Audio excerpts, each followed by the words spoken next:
এই এতক্ষণে আপনার আসার সময় হলো। আমি সেই কখন থেকে অপেক্ষা করে যাচ্ছি। মহারাজ, আসলে ওই চোরটাকে ধরার জন্য আমি নতুন নতুন কৌশল পাহারাদারদের বুঝিয়ে দিচ্ছিলাম, তাই আসতে দেরি হয়ে গেল। আচ্ছা আচ্ছা, ঠিক আছে। তা ওই চোরের কি খবর? দিন দিন তো ওই পকেট মারের উপদ্রব বেড়েই চলেছে। আপনি কি করছেন?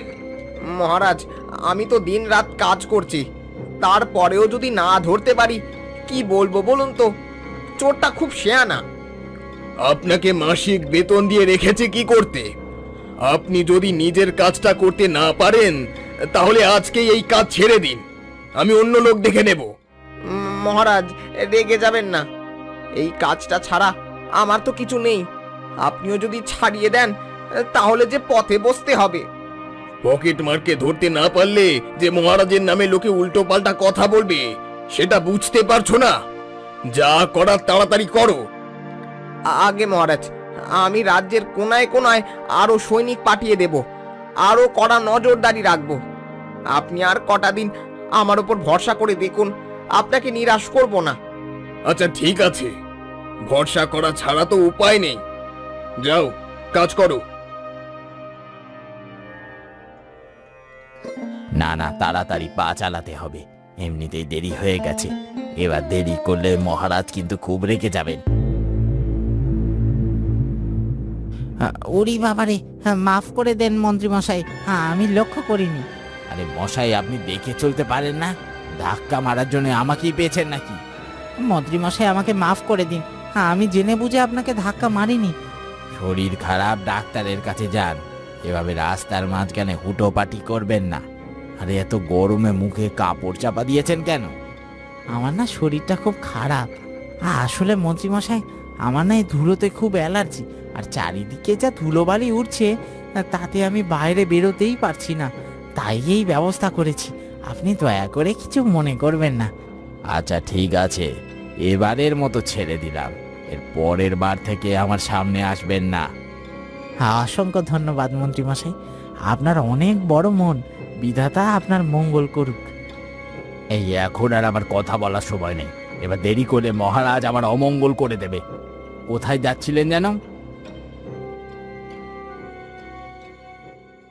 মন্ত্রী তাড়াহুড়ো করে কিছুটা এগিয়ে যাওয়ার পর বুঝতে পারে তার পকেটে যে টাকাগুলো ছিল সেগুলো আর নেই। মন্ত্রী পকেটে হাত ঢুকিয়ে দেখে তার পকেট কাটা। হায় হায়, তাহলে কি ওটা পকেট মারছিল? আর সব লুটে নিয়ে চলে গেল গো। লুটার জন্য আর কাউকে পেলি না। এমনিতেই টাকা পয়সার টানাটানি, এরকম পকেট মার আমার টাকা মেরে দিয়ে চলে গেল। কপালটাই খারাপ।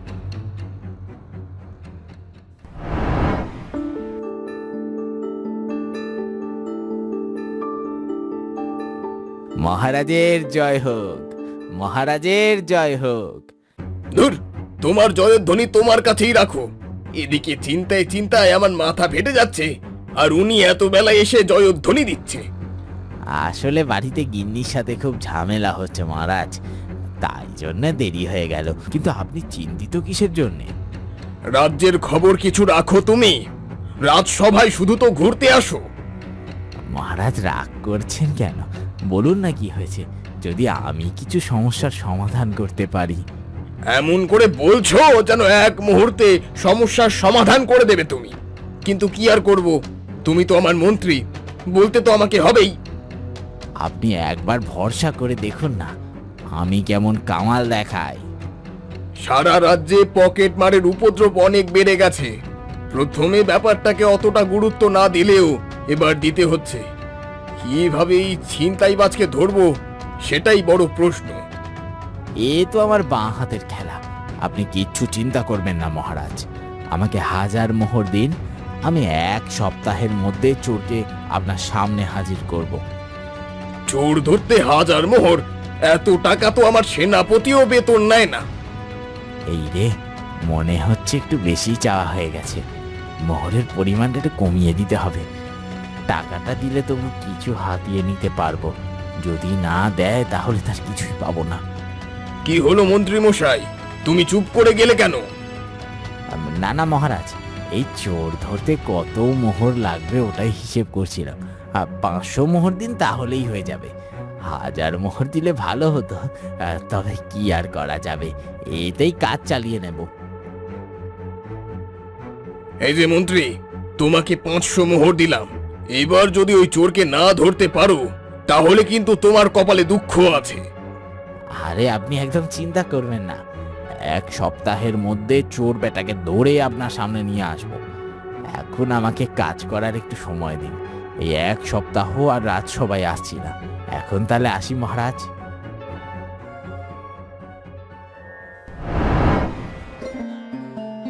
ওই বেটা পকেট মারকে আমি ধরেই ছাড়বো।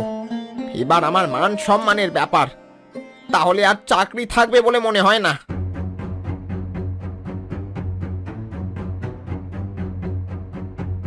এই রে, মাফ করবেন, মাফ করবেন, সত্যি আমি আপনাকে দেখতে পাইনি, যা ভিড় হয়েছে বাজারে। আচ্ছা আচ্ছা ঠিক আছে, এই জন্য ক্ষমা চাইতে হবে না। আপনি আপনার কাজে যান, আর একদম ভয় পাবেন না, আমরা আছি। ওই পকেট মার কিছু করতে পারবে না। আপনারা আছেন বলেই তো রাজ্যটা এত শান্ত আছে, ভালো কাজ করছেন আপনারা, চালিয়ে যান। কিন্তু আমার নামে প্রশংসা করে গেল, এটাই অনেক। মহারাজ তো কোনোদিন আমার কাজের প্রশংসা করলেন না, তবে আজ বুঝতে পারছি আমি ঠিক পথে এগোচ্ছি। কিছুক্ষণ পর সেনাপতি বুঝতে পারে তার পকেটে টাকা নেই। এবার সে ভীত হয়ে যায়। হায় হায়, এ আমার কি হলো? শেষ পর্যন্ত যে পাহারাদার তার পকেট কেটে নিল। এ কাজ আমি আর করব না, আমাকে যে ফকির করে দেবে। কি হয়েছে সেনাপতি মশাই, আপনি এমন ভাবে চিৎকার করছেন কেন? কি আর বলবো, ওই পকেট মার আমাকেও ছাড়লো না। আমার পকেটে যা টাকা ছিল নিয়ে চলে গেছে। শেষ পর্যন্ত আপনার? আপনি একটু বুঝতেও পারলেন না? বুঝতে পারলে আর তোমাকে বলতাম, গর্ধপ একটা। যাও গিয়ে নিজের কাজ করো। একটু সাবধানে থাকুন, দিনকাল ভালো নয়। তোমাকে আর জ্ঞান দিতে হবে না, কাটা গায়ে নুনে ছিটে দিচ্ছে।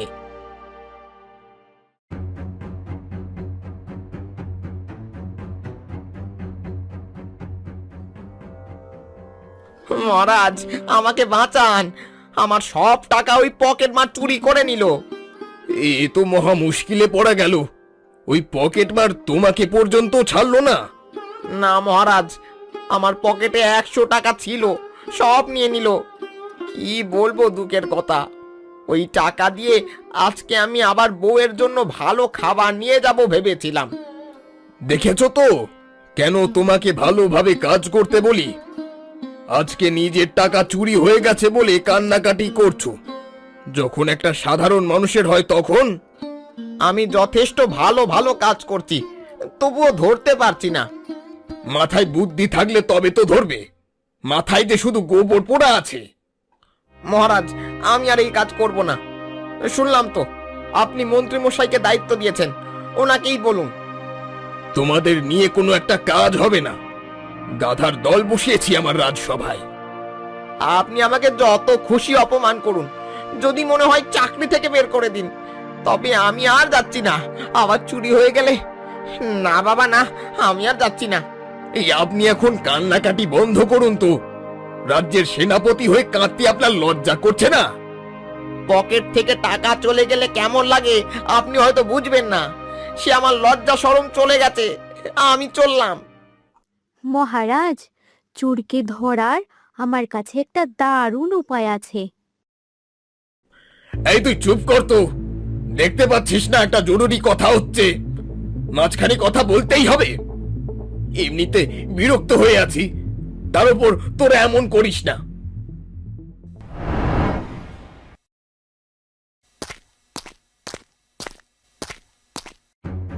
এই তোমার বাড়ি আসার সময় হয়েছে? ঘড়িতে কটা বাজে দেখতে পেয়েছো? আহা গিন্নি, তুমি এত রাগ করছো কেন?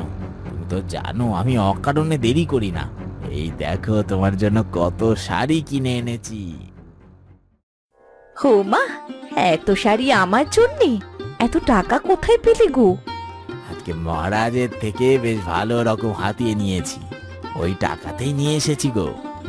আমার খুব পছন্দ হয়েছে গো, এই জন্যেই তো আমি তোমায় এত ভালোবাসি। কিন্তু মহারাজ এত টাকা কেন দিল তোমায়? তাহলে শোনো ব্যাপারটা। সত্যি এইসব কুটকাচারি বুদ্ধি তোমার মাথায় বেশ ভরে ভরেই আছে, কিন্তু তুমি চোর ধরবে কি করে? সেসব পরে ভাবা যাবে, এখন এই টাকায় 1 সপ্তাহ ভালো মন্দ খাওয়া দাওয়া করি। সত্যি তুমি পারো বটে। তাহলে আজকে রাতে একটু খাসির মাংস এনে রেখো, আমি বেশ ভালো করে রান্না করে দেব। অনেকদিন হলো ভালো মন্দ খাওয়া নেই, শুধু কিপটেমি করতে। তুমি আমার প্রশংসা করছো নাকি অপমান করছো নিজেই বুঝতে পারছি না। দুটোই করেছি, হয়েছে। এবার তাড়াতাড়ি খেতে বসো দেখি, আমার জোর খিদে পেয়েছে। তোমার জন্যই তো এতক্ষণ অপেক্ষা করছিলাম। সবকিছু তো তোমার জন্যই করি বলো না, না হলে এত কিছু তোমার জন্য আনতাম নাকি? 7টা নয় 5টা নয়, একটা মাত্র বউ আমার। থাক থাক, আর রাগ ভাঙাতে হবে না, আমি এমনিতেও আর রেগে নেই। এসো।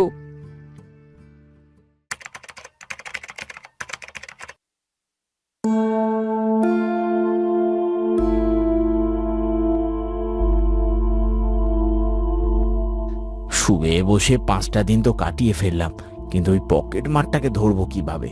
যদি ধরতে না পারি তাহলে তো আবার চাকরি যাবে। মন্ত্রী মশাই, মন্ত্রী মশাই, আপনার সাথে একটু কথা আছে। এই ব্যাপার দাসী, তুমি এই সময় আমার বাড়িতে? মন্ত্রী মশাই, ওই পকেট মারকে ধরার আমার কাছে একটা ভালো বুদ্ধি আছে, কিন্তু মহারাজকে অনেক দিন থেকেই বলার চেষ্টা করছি, উনি শুনছেনই না। এ তো মেঘ না চাইতেই জল। আরে এসো না, এসো, এসে দুয়ারে বসো, বলো দেখি তোমার কাছে কি বুদ্ধি আছে।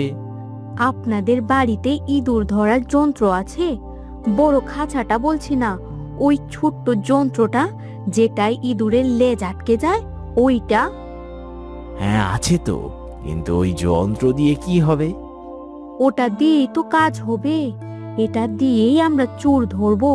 এবার আপনি আপনার কানটা এদিকে নিয়ে আসুন, এভাবে বললে হবে না, দেওয়ালেরও কান আছে। বাহ দাসী, একটা ভালো বুদ্ধি দিয়েছো বলতে হবে। এই বুদ্ধিতে ওই চোর ধরা পড়বেই। অনেকদিন আগেই ধরা পড়ে যেত, যদি মহারাজ আমার কথা একটু শুনতেন। আমি গরিব মানুষ, আমাদের কথা কি আর শুনবেন? তাই আপনার কাছে এলাম। ভালোই করেছো, এবার থেকে কিছু দরকার হলে আমার কাছেই চলে আসবে। তুমি আমাকে খুব বাঁচালে, আমি কালকেই এই বুদ্ধিটা প্রয়োগ করব।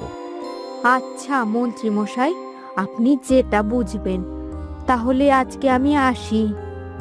হ্যাঁ হ্যাঁ, আসো আসো।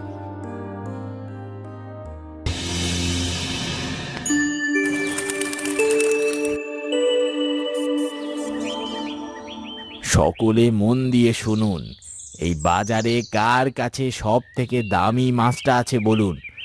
আজকে আমার বউয়ের শুভ জন্মদিন, তার জন্যে মাছ কিনবো, যত টাকা লাগে সব দেব, শুধু ভালো জিনিস চাই। বাবারে, এইভাবে মন্ত্রী মশাই প্রচার করছে, মনে হচ্ছে আজকে বেশ ভালোই মাল করে নিয়ে এসেছে। আজকে আর ছাড়লে হবে না। কালু মন্ত্রী মশাইয়ের কথায় লোভে পড়ে মন্ত্রী মশাইয়ের পকেটে হাত ঢুকিয়ে দেয়। তখনই সে ব্যথায় চিৎকার করতে থাকে। ওরে বাবারে, মরে গেলাম রে, এ কি জিনিস আটকালো রে হাতে। বারে বারে ঘুঘু তুমি খেয়ে যাও ধান, তবে এবারে যে আর ধান খেতে হবে না, এবার যে ধরা পড়েছিস, কি হবে রে তোর? মন্ত্রী মশাই, আমাকে ছেড়ে দিন, পেটের জ্বালায় চুরি করতাম, আপনি আমায় দয়া করে ছেড়ে দিন, বাড়িতে আমার অসুস্থ মা পড়ে আছে। ওসব শুকনো কথায় ছিঁড়ে ভিজবে না, একবার ধরে যখন ফেলেছি আর ছাড়ছি না। চল মহারাজের কাছে। মন্ত্রী মশাই, আপনি একটু আমার কথাটা ভেবে দেখুন, আমি যদি ইচ্ছে করে চুরি করতাম তাহলে আপনি আমায় শাস্তি দিতেন। আমি যে আমার পেটের জ্বালায় মায়ের অসুস্থতার কারণে চুরি করছি। আমার সামনে কাঁদুনি গাইতে হবে না, এবার যা কথা হবে একেবারে রাত সবাই হবে, আমি কিচ্ছু জানি না। আমি আপনার পা ধরছি মন্ত্রী মশাই, দয়া করুন, এতটা নিষ্ঠুর হবেন না। আমার মায়ের ক্যান্সার, এই কটা দিনই বাঁচবে। তোকে যেটা বলছি শুনতে পাচ্ছিস না? বললাম তো মহারাজের কাছে যা বলবি বল, আমার কাছে বলে কিচ্ছু হবে না।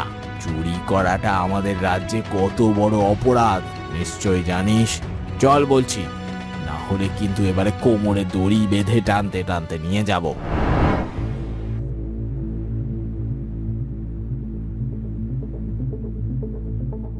এই যে মহারাজ, ব্যাটাকে ধরে নিয়ে এসেছি।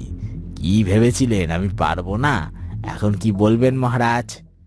সত্যি আমি ভাবিনি, তবে তুমি কামাল করে দিয়েছ মন্ত্রী মশাই। কি চোর বাবা জীবন, লোকের পকেটে হাত ঢুকিয়ে টাকা বের করে নিচ্ছিলে কেন? মহারাজ, আমি যা বলবো সত্যি কথা বলবো। আমার মার ক্যান্সার আক্রান্ত রুগী, ওষুধপত্র কিনতে, খাবার জোগাতে অনেক টাকার প্রয়োজন হচ্ছে। কাজ খুঁজছি কিন্তু কেউ দেয় না, তাই এই রাস্তা বেছে নিয়েছি। আমায় মাফ করে দেন মহারাজ, আর আমি এসব করব না। আপনি যদি মুখ ফিরিয়ে নেন তাহলে আমি একেবারে অসহায় হয়ে যাব। আচ্ছা, একটা কথা বলছি, আমি যদি কাজ দিই তাহলে কাজ করবে তো? হ্যাঁ, অবশ্যই করব। আমি মায়ের জন্য সব পারবো।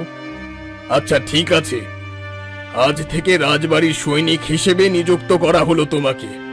দেব না, অপরাধ ক্ষমা করে দিচ্ছি, শুধুমাত্র মায়ের জন্য ছেড়ে দিলাম।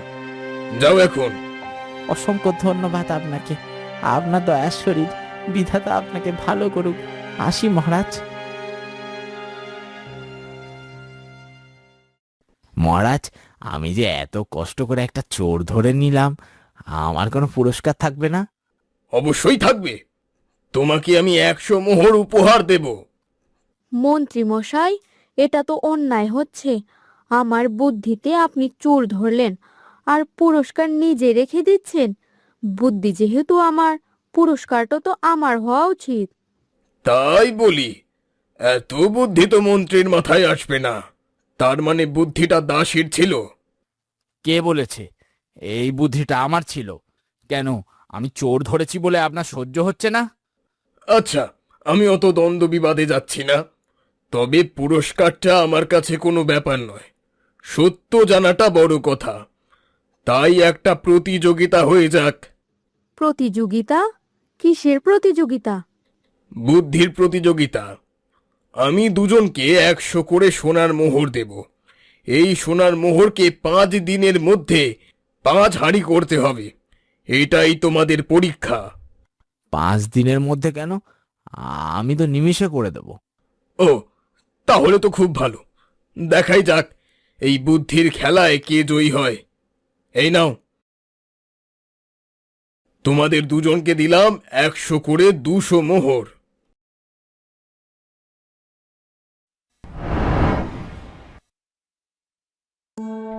সবই শুনলাম, শুনে যা বুঝতে পারলাম, তবে এইটা সম্ভব নয়। মিনি, তুমি এমন করে বলো না। আমি যে মহারাজকে খুব বড় মুখ করে বলে এসেছি যে আমি 1 দিনের মধ্যেই করে দেব। এবার যদি পরীক্ষায় পাশ করতে না পারি তাহলে আমার ইজ্জত বলে কিচ্ছু থাকবে না। আমি কি তোমাকে বলেছিলাম যে বড় মুখ করে বলে আসতে? তুমি যদি একটু বেশি পাকামো করো, সেখানে আমি কি করতে পারি? অমন করে মুখ ফিরিয়ে নিও না গিন্নি। আমি তোমাকে অত কিছু উপহার দিই, তুমি আমাকে সাহায্য করো। একটা উপায় আছে। এতদিন রাজকোষাগার থেকে যত সোনার মোহর চুরি করেছিলে, সবগুলো তোমায় জড়ো করতে হবে। তাহলে 5 হাঁড়ি হয়েই যাবে।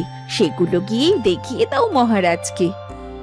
না না, যদি মহারাজ বলে এই সব মোহরগুলো রেখে দেবে, তাহলে তো আমার সব সম্পত্তি চলে যাবে।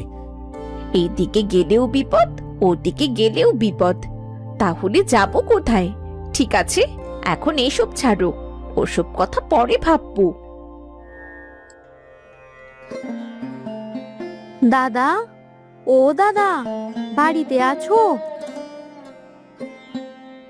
আরে সরল আছে, তা আমার বাড়িতে এই সময় কি মনে করে? একটা কাজ করে দিতে পারবে? আমার সামর্থ্য অনুযায়ী হলে নিশ্চয়ই করব।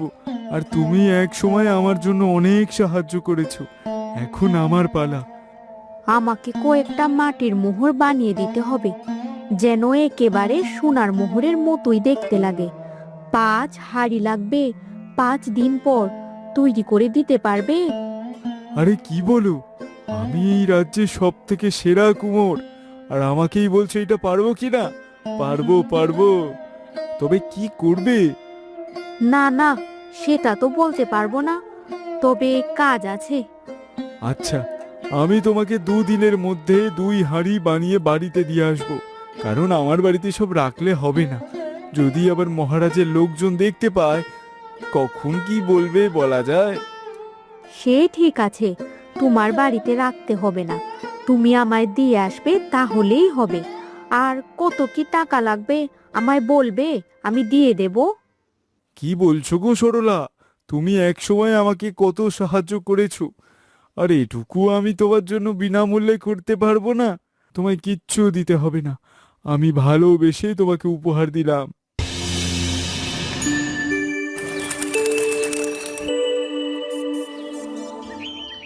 বাহ, বেশ ভালো বানিয়েছো তো দেখছি। এবার এখান দিয়ে মন্ত্রী মশাইয়ের যাওয়ার পালা, তারপরেই হবে খেলা শুরু। মন্ত্রী সরলা দাসীর বাড়ির সামনে দিয়ে হেঁটে হেঁটে যাচ্ছিল। সরলা তখন তার বাড়ির দুয়ারে বসে সোনার মোহরগুলো গুনছিল। সেই দৃশ্য মন্ত্রী মশাইয়ের চোখে পড়তে ছুটে ঢুকে পড়ে সরলা দাসীর বাড়ির উঠানে। দাসী, এত মোহর তুমি কোথা থেকে পেলে? 2 দিনের মধ্যে 2 হাঁড়ি মোহর পাওয়া তো অসম্ভব নয়। সে কৈফিয়ত আমি আপনাকে দিতে যাব কেন? আমি তো মহারাজকে বলবো। 2 দিনে 2 হাঁড়ি মোহর জোগাড় করে ফেলেছি, আর 3 দিন বাকি আছে, আরো 3 হাঁড়ি হয়ে যাবে। আপনি মহারাজের সামনে মিথ্যে বলে বেঁচে যাবেন ভেবেছেন? আচ্ছা দাসী, আমায় মাফ করো, আমার চাই না ওই 100 মোহর পুরস্কার, ওটা তুমি রেখে দিও। তবে বলো, এত মোহর তুমি কোথা থেকে পেলে? এই তো এবার কাজ হয়েছে, এবার মোক্ষম চালটা চালতে হবে। কি হলো দাসী, আমায় বলবে না? বললাম তো ওই পুরস্কার তুমি রেখে দিও। আমার সাথে এক সাধু বাবার দেখা হয়। ওই সাধু বাবা আমায় এক মন্ত্র বলে দিয়ে গেছেন। সেই মন্ত্র আমি দিনে একবার প্রয়োগ করতে পারবো। সেটা প্রয়োগ করেই আমি 2 দিনে 2 হাঁড়ি সোনার মোহর জোগাড় করে ফেলেছি। দাসী, আমাকে মন্ত্রটা বলো না গো, আমিও আমার সম্পত্তি অনেক বাড়াতে চাই। না না, মন্ত্র বলে দিতে পারবো না, তবে আমি আপনার যা সোনার মোহর আছে সব বাড়িয়ে দিতে পারি। হ্যাঁ হ্যাঁ, তোমায় মন্ত্র বলতে হবে না, আমার যা সোনার মোহর আছে সেগুলো তুমি বাড়িয়ে দিলেই হবে। তাহলে এখন আমায় কি করতে হবে? কিছু করতে হবে না, যত মোহর আছে আমায় দিয়ে যেতে হবে। তারপর একদিন পর এসে দ্বিগুণ নিয়ে যাবেন। অসংখ্য ধন্যবাদ গো দাসী, আমি এক্ষুনি তোমায় সব সোনার মোহর দিয়ে যাচ্ছি।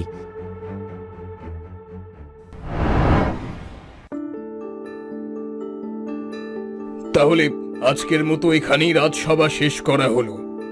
আরে মহারাজ, দাঁড়ান দাঁড়ান, আমার পুরস্কার না দিয়েই রাজসভা শেষ করে ফেলবেন? কিসের পুরস্কার? এই যে আমি আপনার 100 সোনার মোহরকে 2 দিনের মধ্যেই 5 হাঁড়িতে পরিবর্তিত করে ফেলেছি। তাহলে বুদ্ধির প্রতিযোগিতায় জিতলাম তো আমি? হ্যাঁ, সব ঠিক আছে, কিন্তু এত সোনার মোহর তুমি পেলে কোথায়? কার বাড়ি থেকে চুরি করেছো? আমি গরিব কিন্তু চোর নই। এই সব মোহরগুলো মন্ত্রী মশাইয়ের। এখানে 100 মোহর শুধু আপনার। আমি তো বুদ্ধি করে মন্ত্রী মশাইয়ের কাছ থেকেই সবকিছু নিয়েছি। মন্ত্রী তোমায় এত কিছু দিয়ে দেবে, এটা আমি বিশ্বাস করি না। সরলা মহারাজ তথা সমস্ত রাজসভা সদস্যগণের সামনে তার বুদ্ধির পেচের কথা বলে, আর তা শুনে সকলে হাসতে থাকে। সাব্বাস, এই না হলে বুদ্ধি। আমি তোমাকে কাল পুরস্কৃত করে দেব, কারণ আজকে একটা কাজ বাকি আছে। আচ্ছা মহারাজ, কোনো ব্যাপার না, তবে কি আমি জানতে পারি কাজটি কি? শুধু তুমি কেন, সবাই জানবে। মন্ত্রী, এত সোনার মোহর তোমার কাছে কোথা থেকে এলো? তোমাকে আমি যা বেতন দিই তা সব জমালেও এত মোহর কোনোদিন হবে না। আগে মহারাজ, আমি তো কি বলবো। আর কিছু বলতে হবে না, আমি সব বুঝতে পেরে গেছি। এতদিন থেকে রাজকষাগার থেকে তুমি এভাবে সোনার মোহর চুরি করতে? ছি ছি, ওই পকেট মার তো তবুও ভালো, এই রাজ্যের আসল পকেট মার তো তুমি। আমি ছাড়বো না, তোমাকে আমি আজকেই এই মন্ত্রী পদ থেকে সরিয়ে দিলাম। মহারাজ দয়া করে এমনটা করবেন না, আমার ভুল হয়ে গেছে। এমন কাজ আর আমি কোনোদিন করব না। আপনি তো ওই চোরকে ক্ষমা করে দিলেন, আর আমাকে দিতে পারবেন না? ওই চোরকে ক্ষমা করার কারণ ছিল, তবে তোমাকে ক্ষমা করার কোনো কারণ দেখতে পাচ্ছি না। ভাগ্যিস আমাদের রাজ্যে চোরের উপদ্রব বেড়েছিল, না হলে এত বড় চোরকে আমি ধরতেই পারতাম না। বেরিয়ে যাও, বেরিয়ে যাও আমার চোখের সামনে থেকে, না হলে কিন্তু এবার কারাগারে বন্দি করব। এভাবেই মন্ত্রীর পর্দা ফাঁস করে বুদ্ধির খেলায় জয়ী হয় সরলা দাসী।